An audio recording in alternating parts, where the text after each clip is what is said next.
নমস্কার, Shiva Purana official YouTube চ্যানেলে স্বাগত জানাই। এই জায়গাটি দেবী চৌধুরানী এবং ভবানী পাঠকের গতিশীল ইতিহাস প্রকাশ করে। দুর্গাপুজো উপলক্ষে ভবানী পাঠক এবং দেবী চৌধুরানী ভবানী পাঠক কর্তৃক নির্মিত এই মন্দিরে মা ভবানীর পুজোর আয়োজন করেছিলেন।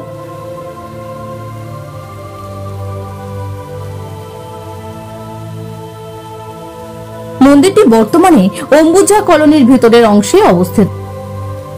ভবানী পাঠক এবং দেবী চৌধুরানী উভয়ই 700-800 বছর বয়সী বটগাছের নিচে একটি ছোট্ট মাটির কাঠামোয় মা ভবানী পুজো করেছেন। 2007 সালে কলকাতার বাসিন্দা মমতা বাজপেয়ী মন্দির প্রাঙ্গণটি সংস্কার করেছেন। কথিত আছে যে তিনি মা ভবানীকে স্বপ্নে বলেছিলেন, ছোট্ট মাটির মন্দিরে বৃষ্টির জল আমার উপর পড়লে আমার খুব খারাপ লাগে।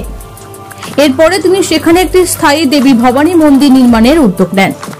যোদ্ধা রানী দেবী চৌধুরানীর কথা বলতে গেলে এখানে একটি গোপন ভূগর্ভস্থ সুড়ঙ্গ রয়েছে, যা মুঘল এবং ব্রিটিশদের যুগে ডাকাতদের সহজে যাতায়াতের জন্য নির্মিত হয়েছিল। কেমন লাগলো অবশ্যই জানাবেন।